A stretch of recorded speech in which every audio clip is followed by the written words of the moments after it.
평안한 밤 보내셨습니까? 예. 오늘도 은혜로 살아가도록 이렇게 인도해 주신 하나님 감사합니다.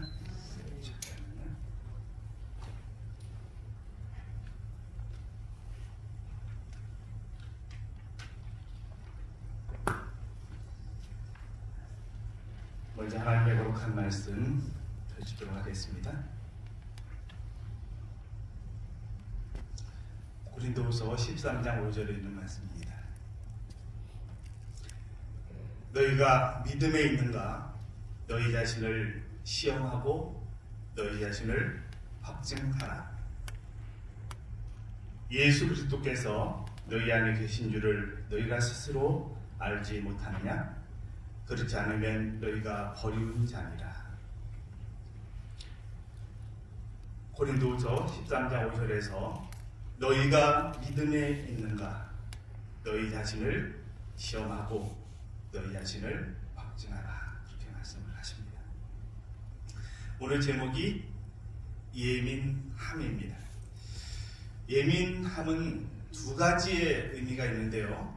첫째는 까다롭고 날카롭고 민감한 것을 예민하다고 합니다. 좀 이것은 어떤 느낌이 드나요? 좀 부정적인 느낌이 듭니다. 또는 우리의 삶에서 이렇게 나타나는 현상들이 경험되기도 합니다. 그러면 왜 예민할까요? 무엇에 예민해서 살아가고 있을까요? 그것은 삶에서 어쩔 수 없이 나에게 예민함이 찾아오기도 하는 것 같습니다. 내가 알아내려고 해도 예민하게 자꾸 신경이 쓰이고 하는 것들을 보기도 합니다.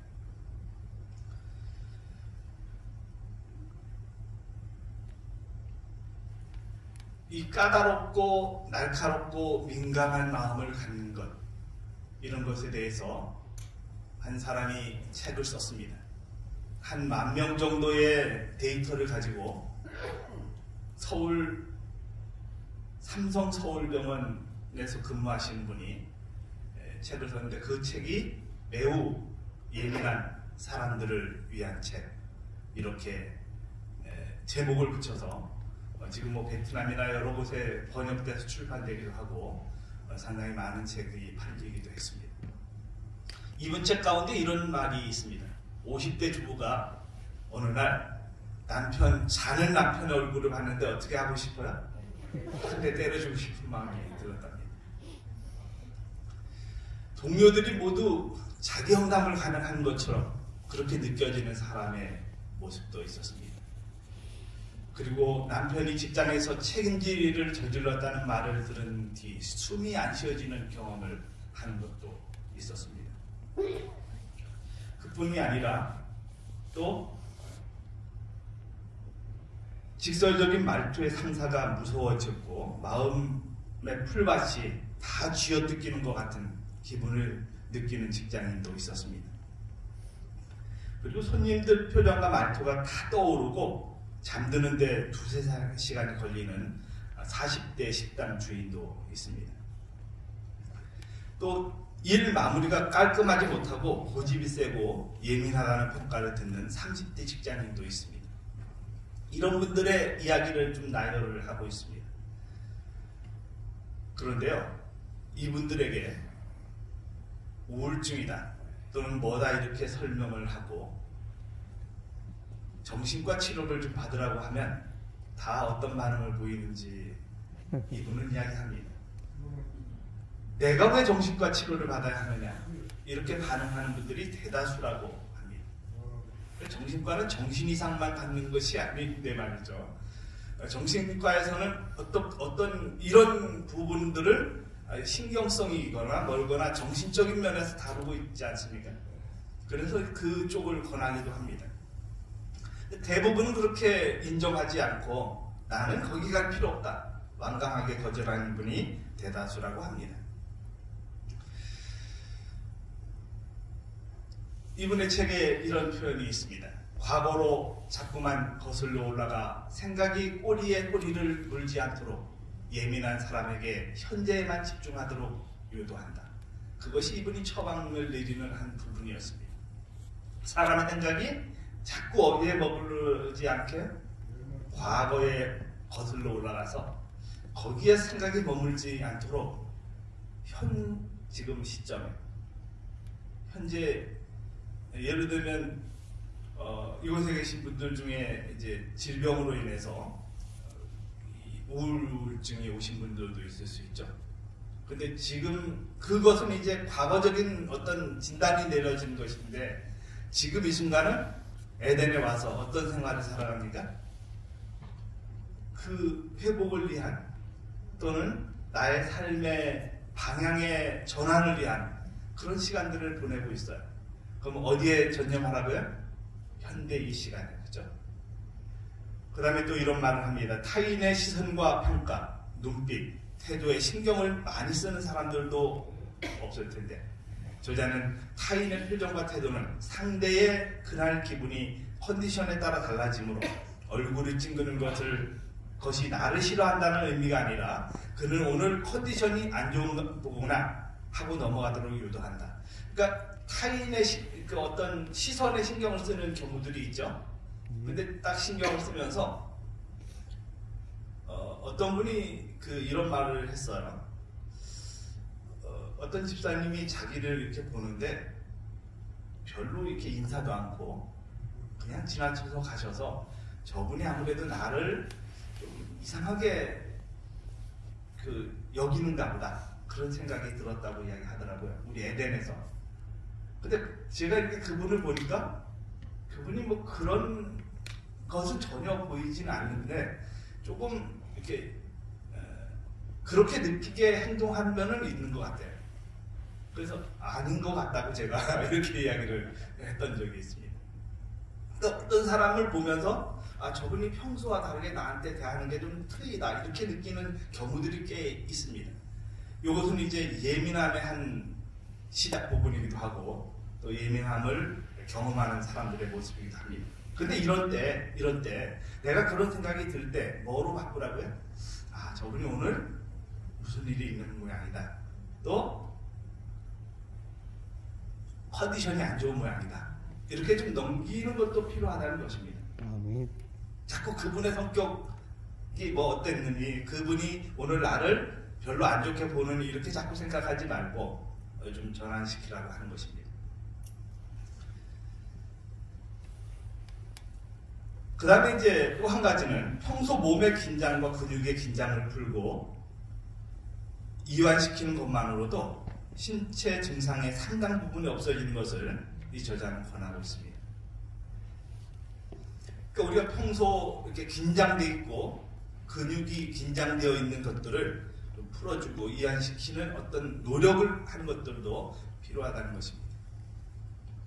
마음도 바꾸는 것이 필요하지만 어떤 신체적인 면도 조금 운동을 해주거나 산책을 하거나 이러면 훨씬 기분이 좋아지죠. 또 에덴에 와서 이 대강당에서 말씀 함께 나누는 시간도 또 새로운 전환시키는 하나의 기회가 되기도 합니다. 이런 예민한 사람들을 위한 권면들을 이분은 이렇게 하고 있습니다. 근데 두 번째 예민함이 있습니다. 물론 이 첫 번째 예민함도 상당히 많은 부분을 다뤄야 하지만 제가 오늘 초점을 맞추고자 하는 것은 두 번째 예민함이에요. 이런 말이 있습니다. 개는 인간보다 후각이 발달하여 냄새에 예민하다. 이 예민하다는 말이 어떤 의미입니까? 개가 후각이 발달돼서 냄새는 맡는데 예민하다. 그 냄새 맡는 게 예민한 것이 좋은 일입니까? 나쁜 일입니까? 좋은 일입니다. 좋은 일입니다. 또 이런 의미가 있습니다. 무엇인가 느끼는 능력이나 분석하고 판단하는 능력이 빠르고 뛰어나다. 긍정적인 면에서의 예민함입니다. 자, 오늘 제가 설명하고 함께 나누고 싶은 주제의 의미가 여기에 맞춰져 있습니다. 우리는 어떤 예민함을 가지고 살아갈까? 어떻게 하는 것이 좋을까? 중국의 한 젊은 여인이 교통사고로 다리를 잃었습니다. 어떤 마음이 들까요? 젊은 나이에 다리를 잃고 나면 인생을 포기하고 싶은 마음도 드는 사람들이 많습니다. 근데 이 여인은 성격이 좀 활달하고 주변을 그렇게 의식하지 않는 사람 중에 하나였습니다. 그래서 뭘 맞춰서 신고 다닐까요? 의족을 맞춰서 신고 다닙니다. 어느 날 걷다가 옆에 어떤 철골에 자기의 의족이 끼어버렸습니다. 그래서 그것을 빼려고 노력하는데 안 빠집니다. 그래서 어디에 도움을 요청했을까요? 119로 도움을 요청했습니다. 이쪽에 그 작은 그림 보면 저 의족을 신고 뭘 입고 있어요?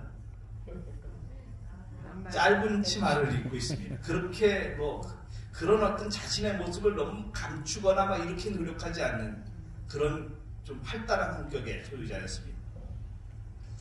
그래서 이런 그 사람을 도와주기 위해서 온 사람이 하필 뭐예요? 총각이에요. 그리고 이 여인은 뭡니까? 아가씨예요. 얼굴도 예쁩니다.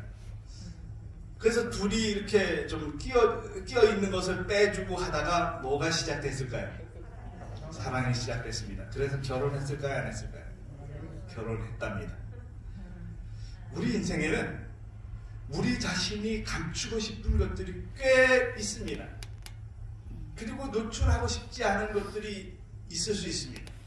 근데 이 여인은 어떻게 살아요? 자신의 약점이라고 생각하는 부분을 그렇게 신경 쓰지 않았습니다. 그리고 어떤 사람을 얻어요? 정말 사랑하는, 정말 괜찮은 그래서 중국에서 유명하게 그 기사에 나는 그런 경험을 하는 것입니다. 어쩌면 뭐 이 여인처럼 우리도 감추고 싶은 것들이 꽤 있습니다. 그런데 그 감추고 싶은 것을 어떻게 하면, 그렇게 너무 감추려고 노력하지 않으면 오히려 큰 복을 얻는 경우도 있다는 것입니다. 여기 이런 말씀이 있습니다. 하나님께서는 당신의 백성을 위하여 가장 값진 축복을 준비하고 계시다.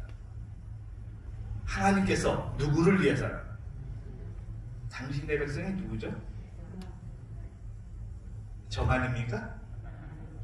우리 모두를 향한 하나님의 계획이 있습니다. 그분의 계획이 오늘 나타나고 있어요. 그리고 또 다른 말씀에 이런 말씀이 있습니다. 우리는 따라야 할 모본을 6개를 가진 것도 아니요 5개를 가진 것도 아니다. 우리는 다만 한 모본만을 가지고 있으니 곧 예수 그리스도이시다. 아멘. 그리고 만일 우리의 잘못이 드러날까봐 눈을 감고 빛을 보지 않으면 우리가 버리고 싶지 않은 죄들이 감소되는 것이 아니라 오히려 증가된다. 우리가 예민함을 가지되 어디에 초점이 맞춰지면 좋다는 얘기입니까? 이 말씀의 핵심들은 예수님께 초점이 맞춰지는 것을 권하고 있습니다. 그리고 그 모본이 여러 개가 아니라 오직 한 모본을 따라가도록 초점을 맞추라는 것입니다.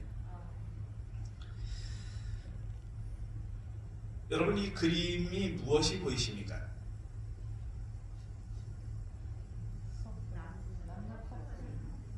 남녀가 사랑을 나누는 모습인가요? 예. 이 그림을 나이가 어린 아이들이 보면 무엇이 보이는지 아십니까? 다음을 좀 보여드리겠습니다. 여기 보면 돌고래들이 9마리가 있습니다. 제가 8마리만 표기를 했는데 그 가운데 부분에 보면 이렇게 2마리가 한 마리로 제가 표시를 했습니다. 이렇게 동그라미 친 부분 보면 돌고래가 보이시나요? 예. 아이들은 저 돌고래만 봅니다. 근데 우리가 이제 어떤 것이 답습이 돼 있어요. 답습이 돼 있으니까 여러분이 지금 뭐를 보셨습니까? 사랑 나누는 모습을 보신 거예요. 그 답습이 돼서 그래요. 그게 제일 먼저 보이는 것입니다. 근데 아이들은 뭐만 보인다고요? 뭐가 먼저 보인다고요? 돌고래. 돌고래가 먼저 보인다. 자, 다음 그림을 좀 보겠습니다. 여기 무엇가 보이십니까? 이 그림이 뭐를 보고 그린 그림이에요?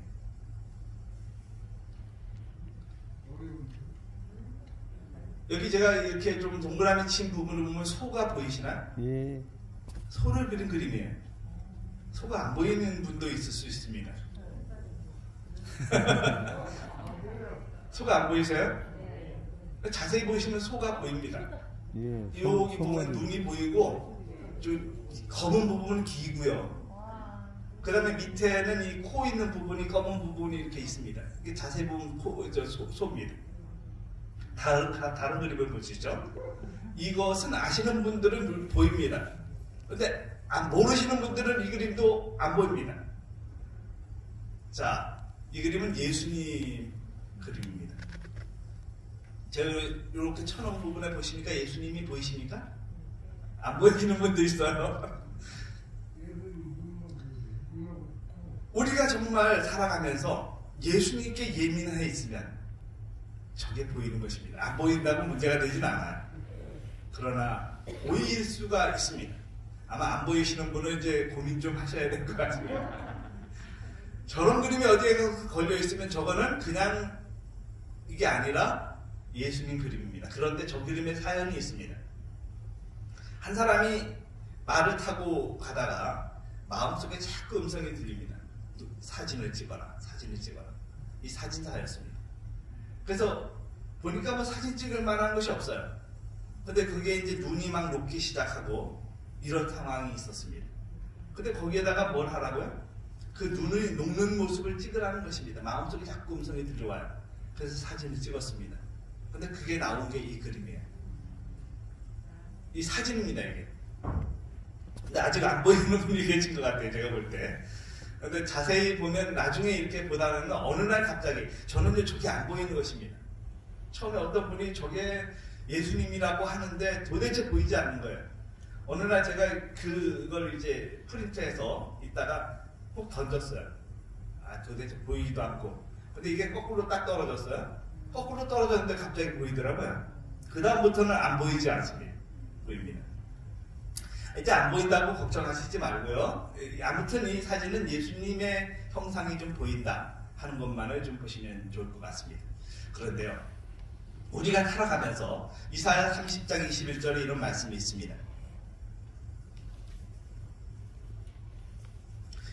너희가 우편으로 치우치든지 좌편으로 치우치든지 내 뒤에서 말소리가 내 귀에 들려 이르기를 이것이 정론이 너희를 이르러 행하라 할 것이며 우리의 마음속에 세미한 음성이 들려요. 근데 그 세미한 음성은 성령의 음성입니다. 근데 그 음성은 누구만이 들을 수 있느냐 하면 예민함을 가진 사람만이 듣습니다. 똑같은 소리가 들려도 못 듣는 사람이 있고 듣는 사람이 있어요. 예를 들어서 어떤 한 동물, 어떤 곤충에 대해서 연구를 하는 한 사람이 길을 걸어가다가 귀뚜라미 소리를 들었던 얘기 들어보셨죠? 다른 사람에게는 안 들리는데 뭔 소리가 들려요? 그 사람에게는 귀뚜라미 소리가 들려요.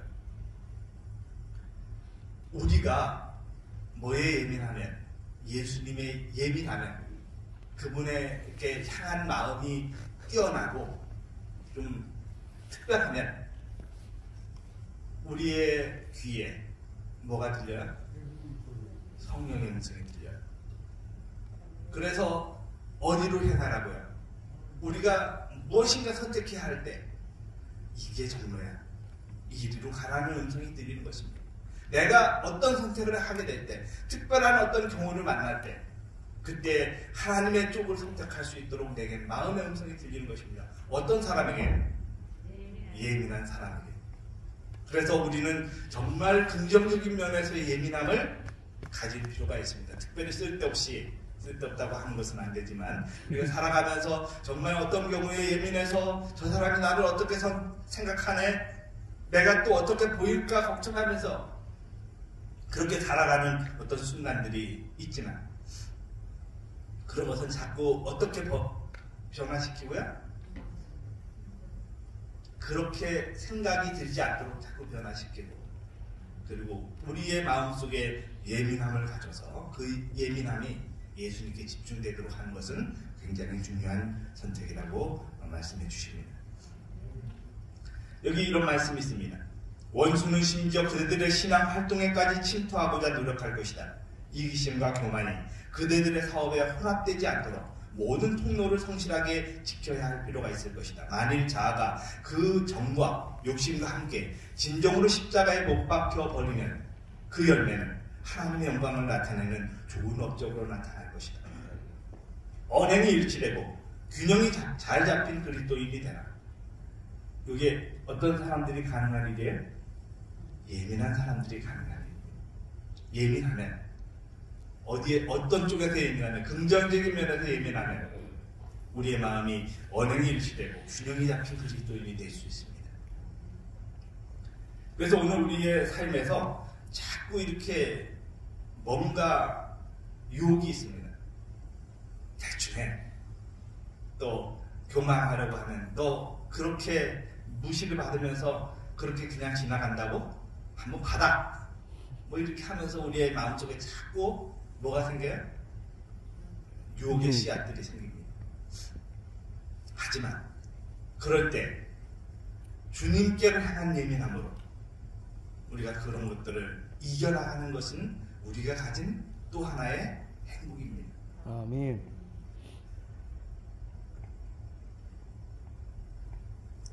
여기 고린도후서 2장 15절 16절에 이런 말씀이 있습니다. 우리는 제가 안 넘겼네요. 우리는 구원받는 자들에게나 망하는 자에게나 하나님 앞에서 그리스도의 향기니 이 사람에게는 사망으로부터 사망에 이르는 냄새요 저 사람에게는 생명으로부터 생명에 이르는 냄새라. 누가 이 일을 감당하리요? 우리는 살아가면서 구원받는 자들에게나 망하는 자들에게나 하나님 앞에서 뭐로 살아간다고요? 그리스도의 향기로 살아간다고요. 아멘. 그런데 어떤 사람에게는 생명의 향기가 되고 어떤 사람에게는 사망에 이르는 냄새가 될 수 있습니다. 오늘 우리는 그리스도의 향기라고 말씀하십니다.